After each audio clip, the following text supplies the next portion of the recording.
And we are live now, Thursday, April 16th, 2026, House Transportation.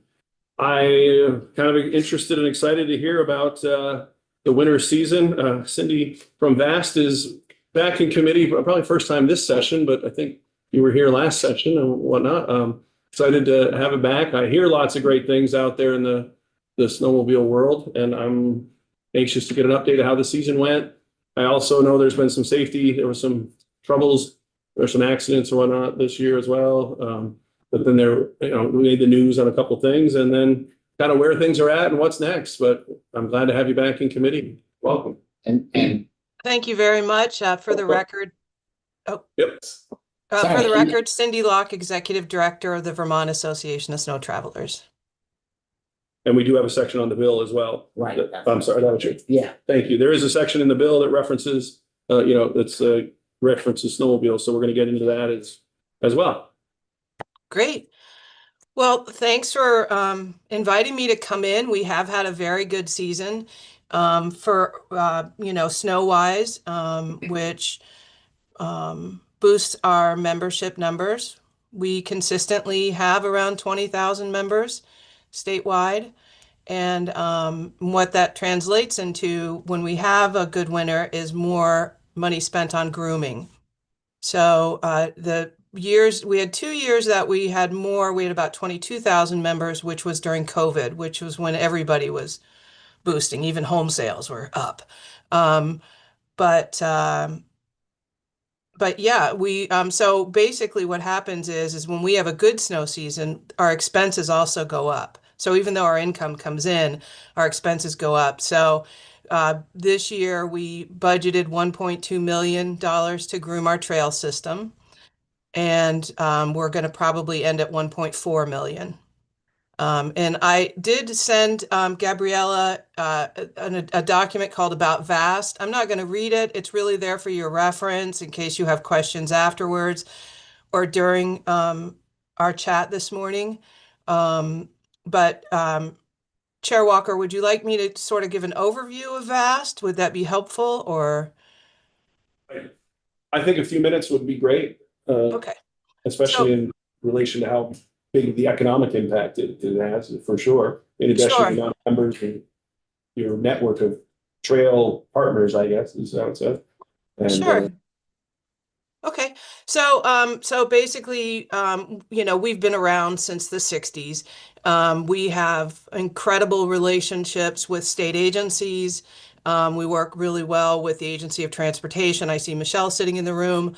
And also with the Department of Fish and Wildlife, Agency of Natural Resources, and Forest Parks and Recreation. We have cooperative agreements with them all for the management of our trails that are on state lands, or with the Green Mountain National Forest for federal lands, or the Conti National Refuge in the Northeast Kingdom. We have about 10,000 landowners. The majority of our landowners are not snowmobilers. They just like to have a groomed trail on their property that they can also recreate on, cross-country ski, snowshoe, walk their dogs.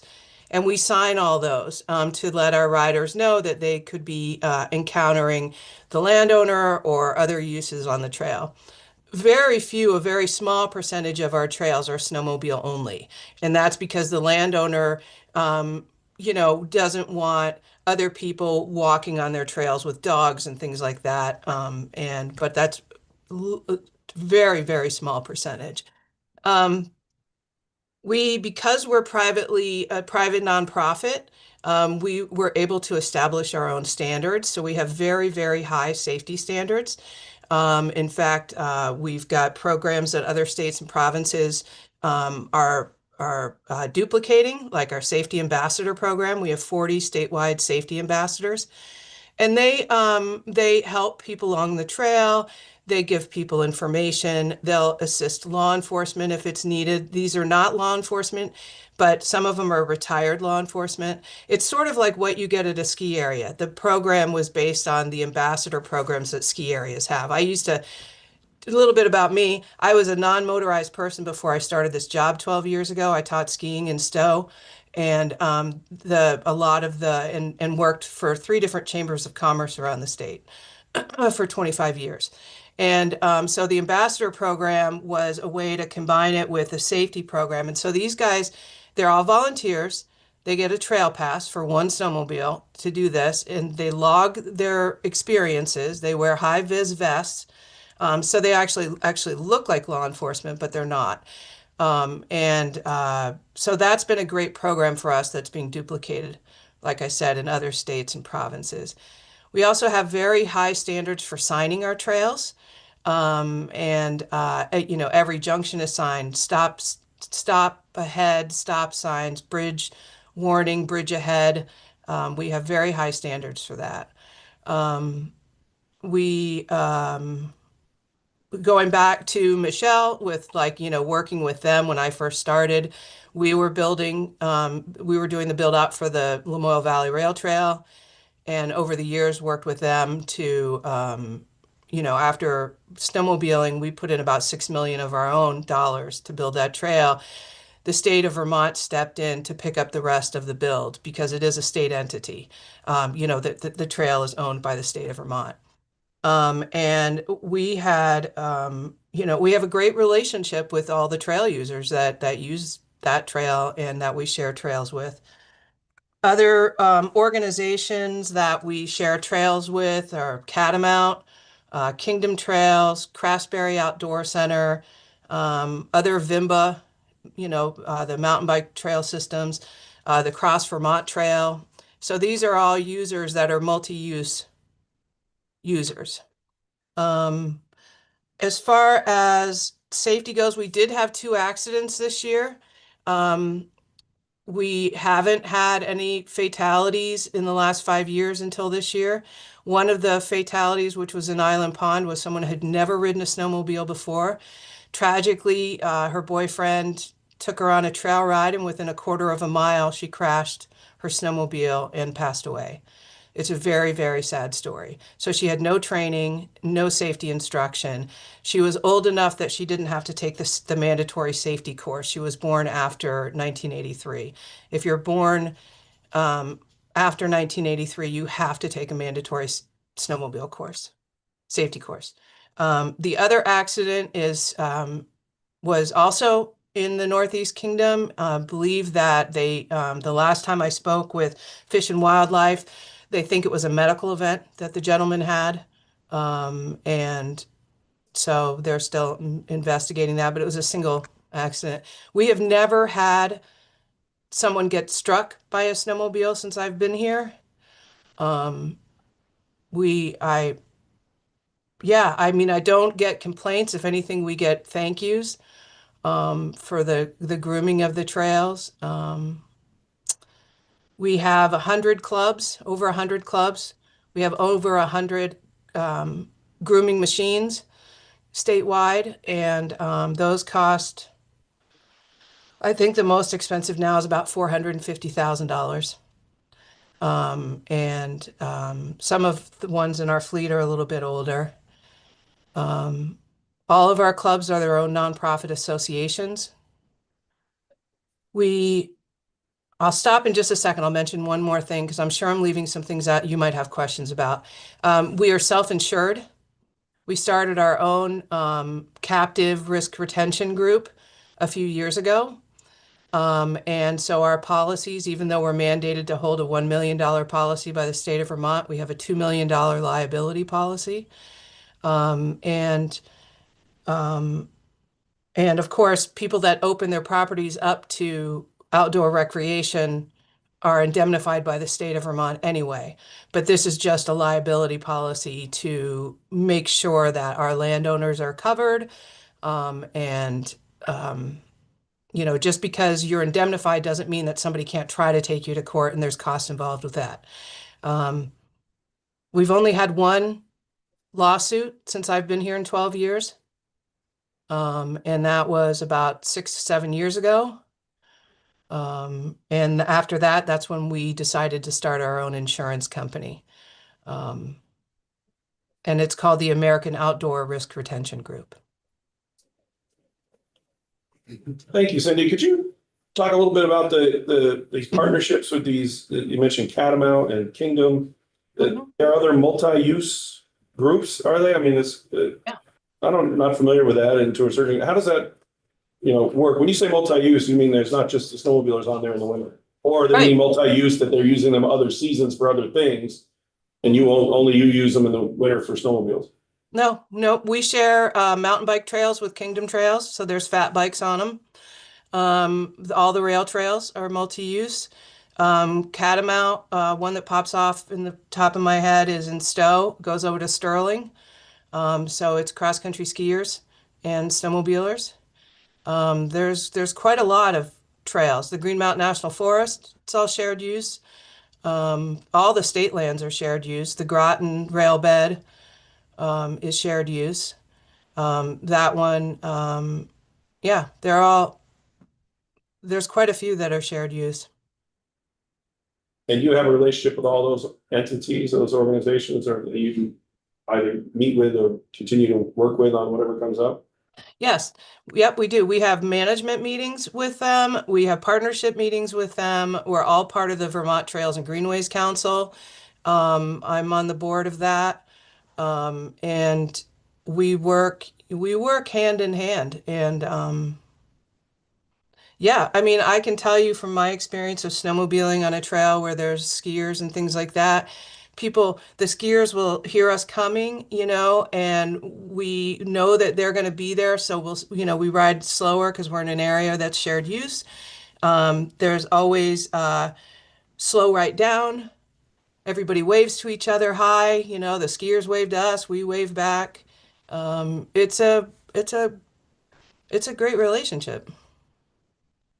The accidents that you referred to, I'm assuming that, well, they've got a little bit of media coverage, and I'm assuming that probably within these 20,000 members and whatnot, that type of word must spread pretty fast. I noticed you highlighted that the person didn't go through the safety program. I don't know exactly what my comment is. I'm sort of, that's pretty striking, I guess. And was there substance at all in that? Was it just that? No, I'm not sure. I know that my understanding is that they were staying at a camp on the pond in Island Pond, and he put her on a snowmobile and went around the pond a couple of times and then took her on the trail. And like I said, within a quarter of a mile, not even a half a mile. Um, and that's why we have like ride right campaigns. Ride right means, you stay on your right side of the trail, and lead right. Ride right, lead right. So if you're leading someone with less experience, don't take off, right? You need to ride within their ability. But this instance, that campaign for us is for people that go through the safety course too. This person was put on a snowmobile without any experience, and tragically. And she was a very loved and well-known person in Chester, Vermont. So I don't know. Now there are times when there are fatalities or accidents that people are on their own private property. You'll hear about those once in a while. I think there was one last year that he was on his own private property, where there is alcohol involved and they're not wearing a helmet, but they're not on our trail system. And we have a zero alcohol tolerance, which means we have signs all over the state that say zero alcohol tolerance. We try to encourage people to enjoy the sport. It's fun enough. Why do you need alcohol to make it more fun? And I think that goes along with any sport. Like even people that are riding bikes on rail trails will stop at a brewery, right? And that's along the trail. So it's not just snowmobilers, but we have pretty high safety standards. And I also think that a lot of the press, unfortunately, this winter came from New Hampshire. They have a lot of accidents in New Hampshire because they don't have the structure. They have rental companies that rent snowmobiles, and there's no training. And so people go and they rent a snowmobile and they have an accident. And that happens repeatedly, weekly in New Hampshire. They don't have the laws we have where if you in order to rent a snowmobile in the state of Vermont, you can only go on a guided tour and you have to go through the safety training. There's a video that they have to watch, and then they do on snow training. And so that's also why in other areas you'll see more accidents than you see in Vermont. Representative Howe? Oh, Yeah, thanks. And I'll say, I don't tend to ski on fast trails regularly, but when I do, it's always been a good experience, never been an issue. Are there any trail or trail sections, that you're hoping the state would help with bringing on? Are there a section that, like maybe if we were talking 10 years ago, you'd say, hey, the Lamoille Valley Rail Trail would be really good to finish. Are there any things that, you're looking to expand on or hope to see in the future that the state has some leverage maybe to help that happen? Yeah, thank you for the question and thank you for the comment on your experience in the past. So I would say that we're not in the business of building new trails, right? But what we have done in the past few years, because of our winters are not, we started, let me back up. About 8 years ago, we started with no ice is safe ice. And so we took all of our trails off of bodies of water. Now, that's not to say that snowmobiles aren't crossing them and they're out cross country or they're out ice fishing and things like that. But we just figured for a liability purpose.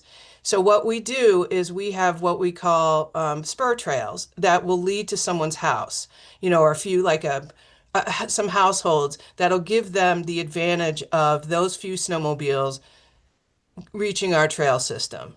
And we have signs at the junction before you get to that trail that says no ice is safe ice. Continuing on will lead you to really to homes, but will also lead you to a body of water. Here's the way to go around. So then there's a map on the sign that shows them that rather than going straight and crossing the body of water, they should turn right to continue down this other trail to get to our trails. So with with the questionable winters, it's really important for us to keep people off bodies of water.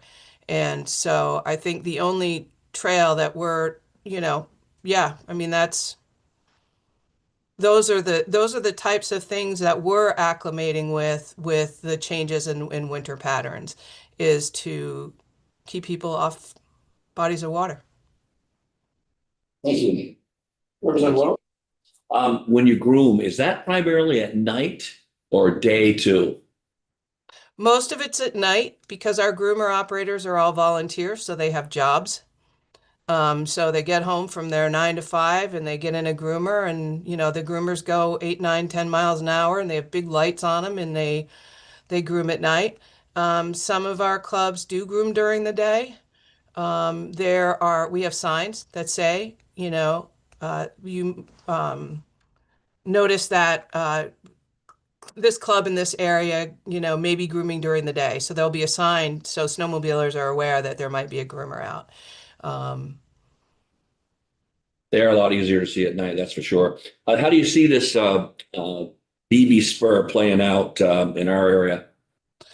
I think that it's like you just said, it's a spur trail, so it's 4 miles. I've looked at it. I did comprehensive work on the LVRT, and so I'm used to looking at the specs for rail trails, and I think that some of the information that came out from maybe a meeting or something that happened in Newport, and maybe the legislation that was introduced earlier was a little misinformed about the width of the trail and things like that and the safety of it. I think it would be a benefit because it would keep people off of the lake for our purposes. But I think that it's not a destination. It's not that people are going to go, oh, let's just go up this 4 miles. We have plenty of trails as far as going out for a daily adventure. It's really just the thought of allowing people that live up at that end to be able to access our trail system.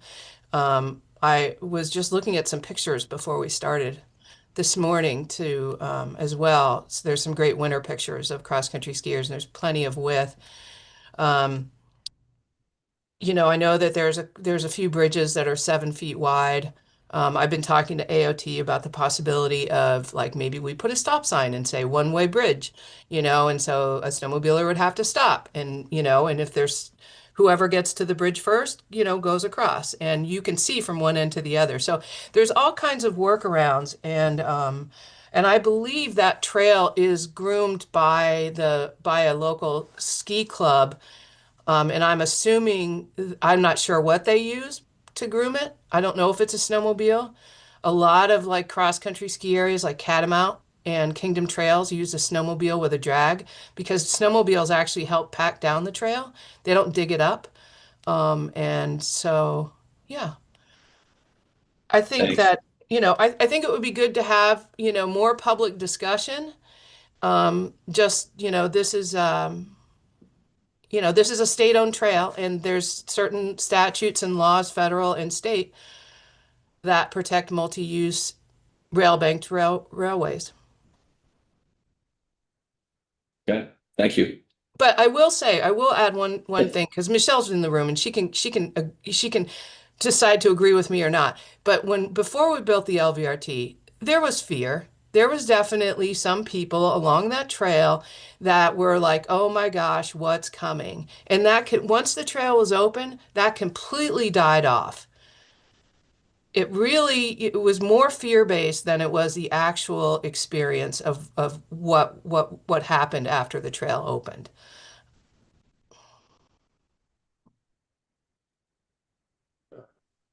Oh, I did. Any other question? I'm sorry. No, I'll just sort of add to that. Anecdotally, my experience, when the bike path was being built in Burlington, I mean, there was an uproar of people, it's going to bring crime or this and that. Now, when somebody sells their house and you're next to the bike path, it's one of the first things they listen. And I'm guessing same with Memorial Valley Rail Trail, access to the trail. So Yeah, that's a great point. They actually just built a whole housing unit called the Rail Trail in the Morrisville area. There's lots of businesses that use it as a recruiting tool for employment. You know, work here and go out for a walk on the rail trail in the summertime. The majority of people that use these rail trails use them in the summertime, but there's also, especially down, in village or town centers, cross-country skiers, people walking their dogs in the wintertime. But it definitely has been a large economic boon for the state. great. Uh, Before we get to the section 17, did you comment on the safety ambassador? If you Yeah. have issues in a particular area or whatnot, I mean, are they all over the state, these 40, and are they more aware of maybe landowner concerns in some areas than others? And do these safety ambassadors or the ambassador program, is that statewide? Sure. Yeah, it's a great program. It is statewide. It wasn't built because there was a need for it as much as we just wanted to offer this. And they go out and they identify if there's a sign down, they can fix it or let the club know. And they are trained in some CPR and things like that. But it is statewide. In fact, just in Newport and Derby itself, we have at least three safety ambassadors in that area. But they are statewide, and they also log all of their rides. And so if they're wearing their vest, they're logging their rides, and I get that information. I get about 500 logged rides a year from them with reports on what they've seen and what they've done. The other part too is law enforcement. So we hire all the law enforcement to patrol our trails and do our safety inspections. We pay fish and wildlife wardens, state police, a variety of sheriff's departments and police departments. And so the safety ambassadors will also work with them. They'll help when law enforcement's going to go out and do safety checks, which is where they will stop snowmobiles and they'll do a safety check and check, to make sure that the snowmobile is in compliance, that they have their trail pass, their registration, if they're born after 1983, they've got their safety card. And safety ambassadors will help law enforcement with that process too. That law enforcement piece, do you, if you were aware of particular areas, do you have because you pay them, can you help direct them to certain, maybe areas that, I guess what I'm saying is that you got more out-of-state rental Airbnbs advertised to it. You mentioned the advertising to the trail. You got people that maybe come and are going in and out of a particular area on the Moyle Valley or something. Are you able to, if you felt like you had an area of concern, are you able to help influence where that law enforcement activity happens? Absolutely. They coordinate themselves as well. They're also all part of our governor's council, appointed by the governor, and we meet monthly. And so we do talk about areas of coverage. They also have to produce reports. We don't pay an invoice until we get a report on where they've been and what they've been doing, how many tickets, how many, if they've come across any accidents, how many warnings. And so it's a very coordinated effort. We have an orientation with law enforcement in the fall. We also have an orientation with our safety ambassadors in the fall. Thank you, Representative Powell. When you hire Fish and Wildlife, do you pay the state of Vermont or do you pay them? Like as this is like overtime for them, let's say. Yeah, some of them it's overtime. It depends. So some of them we pay the organization that they work for. Okay. So we're not paying an individual Fish and Wildlife warden. They are being directed by their sergeant. The same with state police. They have a sergeant in charge of snowmobile and boating safety. And so they supply me with all their reports, and then we pay them for the hours that they have patrolled. Okay, thank you. Thank you. Okay. In the miscellaneous motor vehicle bill that we're looking at in S326, there's a section 17 that I understand that your organization may have asked for or being aware of. Does that sound familiar? The penalty increase. Yes, it's very Can you talk familiar. about the need and why and whatnot? Sure, thank you. Yeah, we actually asked for this increase because right now we feel like it's a safety issue that people will come to the state of Vermont and just take a chance to not buy a trail pass or be registered because the fines are about the same cost as our trail passes. And it's not safe for other riders if something happens and there's an accident or something that these people are riding maybe without insurance or without an unregistered snowmobile or without a trail pass. So what we're trying to do is just add incentive to being legal. This is something that we've also worked with law enforcement on, and they felt it was a critical need. Because they would hear from people like, oh, I just came up for the day. I didn't think you were going to stop me. They're good riders. They're just not legal to ride in Vermont. So it's not that they're bad as far as unsafe, but it's the idea of just like in Vermont, you have to have insurance on your car. It's more of a safety factor all around. So we're asking for that increase. We didn't want to go in and say, we need to increase all fines.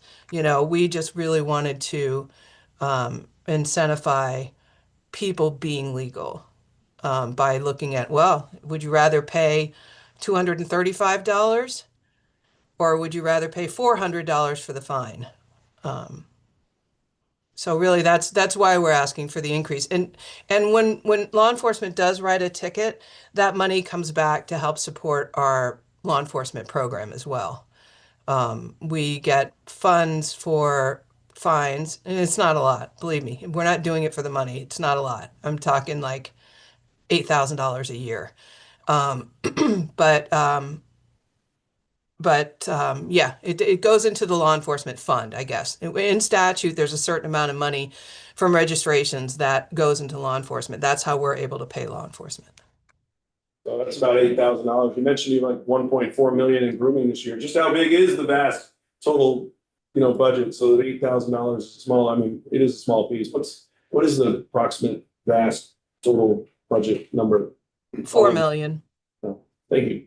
Yeah, and because that includes trail maintenance, grants to most of our money goes back to the clubs for trail maintenance, grooming equipment. We pay for their fuel. We pay them by the mile to groom. So most of that goes back to the clubs. We run a pretty lean organization for a nonprofit, which is in that vast document. It gives you the percentages of in the budget section. A lot going on there. Representative White? Yeah, thank you for this, Cindy. So okay, so this section of the bill is suggesting an increased penalty of $450 first time you're pulled over without a trail pass.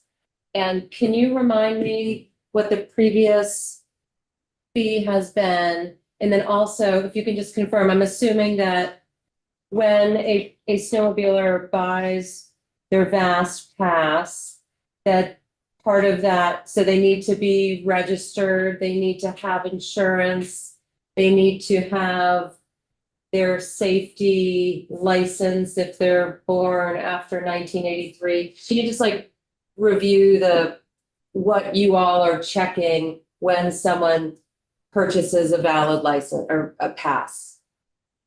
Thank you for the question. Sure. So when someone buys a pass from us, it's all online, and they have to upload a copy of their registration. They need to click a box that verifies that they have liability insurance, collision, whatever on their snowmobile, that their snowmobile is insured, and that will carry it with them. It is in statute that they can just show a picture of it on their phone to law enforcement if they don't have the insurance card on them, but we ask them to verify that they do have insurance. And like I said, they have to upload a copy of their registration. We do charge more for people that have registered their snowmobile in another state, because that means it's a loss of revenue for us because we get registration money. And so it's a little bit more expensive. The price difference basically is our most expensive season pass is $235. And right now the fine is about $240. Thank you. Mm-hmm. Representative Burke? Yeah, hi Cindy, Molly Burke. I was wondering, we talked, I don't know, when you were here one time, some years ago, maybe, about the use of electric snowmobiles. And I wondered if that is becoming increasingly popular or challenging with charging, and just want to know what the update is on that. Thank you. I knew you were going to be asking me something about electric snowmobiles today. How did I guess? It's still there are still a lot of people that are very interested in it. There are companies that are developing it. I think that the company that we brought to Vermont, and probably the last time I was in there, it was called Taiga, and they went out, they actually folded. And so, but I know that some of the traditional, like Skidoo, BRP, Polaris are all working on technology for electric snowmobiles. I actually drove the Taiga snowmobile. It was a lot of fun, and very, quiet, and but a lot of fun. So I think that there is room for it, but you're right about the infrastructure on charging. That's really the biggest issue, because right now the grants that the state of Vermont gets, federal grants for things like infrastructure charging, have to do with cars, vehicles, and they I believe, I don't remember how many miles, but there's some federal funding that in order for them to get that money, it has to be within a certain mileage from an interstate. So that sort of limits, without the state of Vermont really, or the feds coming up with more rural grants for communities, because mostly what we do is in rural areas. But I do think it would be embraced once it becomes a real reality. I mean, the other, the battery charging, which is the same argument or concern that people have as far as long distance traveling goes. Right now, like for it's very, very normal for a snowmobiler to ride 80 miles a day. You know, you ride 40 miles in the morning, you stop, you have lunch, and you ride 40 miles in the afternoon. And a lot of the batteries right now for snowmobiles only go to like 50 or 60 miles. So until they can figure out how to get that battery to last longer, and we get charging stations in more rural areas, I think that will be more of a reality, but it's also just waiting for the technology too. Yeah, that's sort of just following basically what's happened with vehicles. Earlier, electric vehicles got fewer miles than they're getting now, and the charging infrastructure is starting to get built out better. So it's interesting. Yes. Yeah. It's just taking time, which, you know, all good things do. Great, thank you very much. Mhm. Representative Webb? Yeah, just to further comment on Representative Burke's, what she was bringing up about electric snowmobiles, like, it seems to me there might be an economic development opportunity there. If snowmobiles, I'm not a snowmobiler, so I'm just kind of listening to the conversation, but if they're going out 40 miles, stopping for lunch somewhere, you know, that lunch place could have a level 3 charger, and while they're having lunch, they could get their charge. And so just, you know, thinking about the economic opportunities that have come along the Lamoille Valley Rail Trail, seems like there are probably some opportunities out there for electric snowmobiles on the Vast Trail like that. Thank you. Yeah, we actually it's been a couple of years, but we had meetings with AOT and the folks over at Economic and Community Development, ACCD, about that very thing, about how important it is to get them in rural areas, just not even for just us, but for people that want to have an electric or hybrid vehicle that live in rural communities. And we did talk about the possibility of economic development grants, federal grants. It's just, I think right now it's just waiting for the technology. But we have, and actually I think Patrick from AOT was part of those. And I know you have Patrick in quite often, but it's been a few years that we've had that meeting. But yes, that was the direction we were taking too. Was, wow, maybe we should be talking with ACCD about, you know, because of the economic impact. And I believe it was when I want to call him Tom Brady.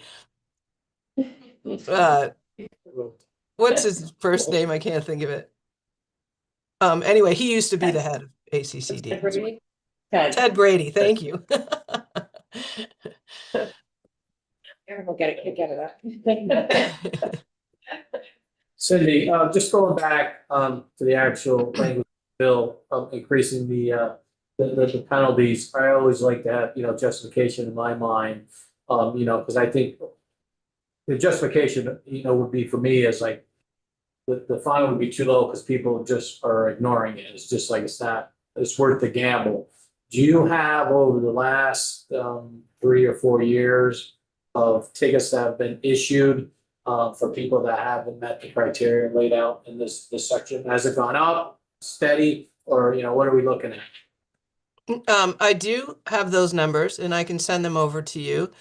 I would also, it's been fairly steady. We have not increased our trail pass rates substantially at all over the last many years. And so where we're getting the information from is from law enforcement. And we are asking them because law enforcement, just like when they pull somebody over, they have the right to make the decision on what they're going to do, right? And so they've really been asking us. And in fact, I know you're from Bennington County. Paul, the police Doucette. chief, yeah, Paul Doucette runs the Southern Vermont Wilderness Task Force, and they go out and patrol our trails. And he's very vocal about this increase being important, as he does a lot of snow checks and sees people that, you know, just sneak over the border and try to go for a ride for a day in Woodford. And And I'm not disagreeing with that. I just like to see the numbers of, all right, we have X Sure. amount of stop loss, 4 years ago, and here we are now, it's like doubled, or, what are we talking about? Yeah. I don't think that there's any massive increase. It's just it has been an ongoing problem. And we've actually been talking about it at VAST for a few years now at the Governor's Council. And finally this year we decide, you know what, let's just go ahead and ask for it. Okay. But I can send Gabriella over those numbers. That'd be great. Thanks. Cindy, I didn't write it down. How much is the annual registration fee and how much is the annual trail fee? The registration fee is around $38, $38. And the trail pass is anywhere from, you can get a 3-day pass for $90, or you can, the cheapest full season pass is $155 and the most expensive is $235. And $235 is the folks that are registered out of state and don't buy an early bird pass. So those are traditionally the people that are last minute riders that would take a chance. Okay.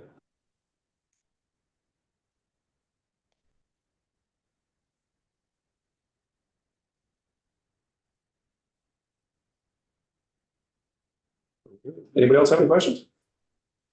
Cindy, I'm glad to hear you. Oh, Representative Case? I will say that, I think that amount's fair. When I go out and ride on the trails, I ran into people that are not registered and don't have their T, and I don't see where their TMA is, not that I sit there and go around looking, but they, yeah, I'd like to see them get caught. I get a little irritated. I paid all that money and so did other people, and so, bringing it up, making it hurt a little bit, I think it's a good idea, so. And thank you. Thank you. And I think the other thing to tell you too is we work, I mean, even though we have a $4 million budget, that money goes right out the door. We are supporting thousands of landowners or thousands of volunteers, 10,000 landowners, and it's really like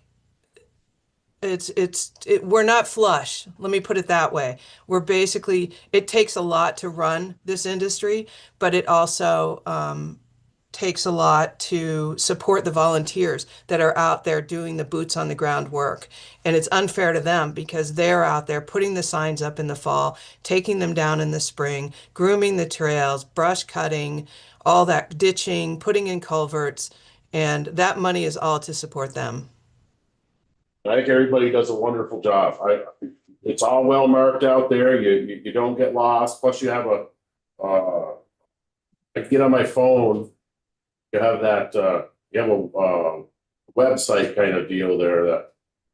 Oh, the trail app. Yeah, Yeah. I'm not really a computer genius, so, but I can get around on that and I can tell where I am, and I think that's really helpful, actually. So, yeah, I think you guys it was a good year, and I think the program was good. We're the envy of other states for sure. I've ridden in other states, and the program here is definitely a cut above. Thank you, Representative Casey. Representative White? Yeah, I just have one more question, Cindy. So on the kind of outdoor recreation front, do you sell day passes or week passes, or is it just an annual pass that someone can purchase? We have a 3-day pass. Okay. And then we also have, we call it Ride for 25. We used to do a free weekend, but now we do a Ride for 25 because we want to capture people's information to make sure that they're, clicking up. We have like a rider, acknowledging that they have everything legal to ride in Vermont. So we charge $25. So a lot of people, when we go to trade shows, we promote like, oh, you haven't been here before? You should come up for the Ride for 25 and then stay an extra 3 days, at a hotel or B&B or whatever. And you're basically getting a 6-day pass for the $90 of a 3-day pass plus the 25. Yeah. Thank you. I have one more thing just to bring up, I forgot to tell you about law enforcement. So because we're all online and we have a database, every single trail pass we sign is assigned a QR code. And law enforcement has the ability to look that up on their phone. They can scan that QR code and they can pull up in real time the information of that rider, who owns that sled, what type of sled, snowmobile, who owns that snowmobile, is it registered, who's the owner, you know, so they can verify exactly the person's information. So if they pull someone over and they're like, oh, I bought it this morning or the other day and it just hasn't come in the mail yet. No, it's real time. It's automatic. You get it in an email and it shows up on our system exactly what time you bought it at. And so law enforcement out in the field has the ability to look those up too. Representative Couch?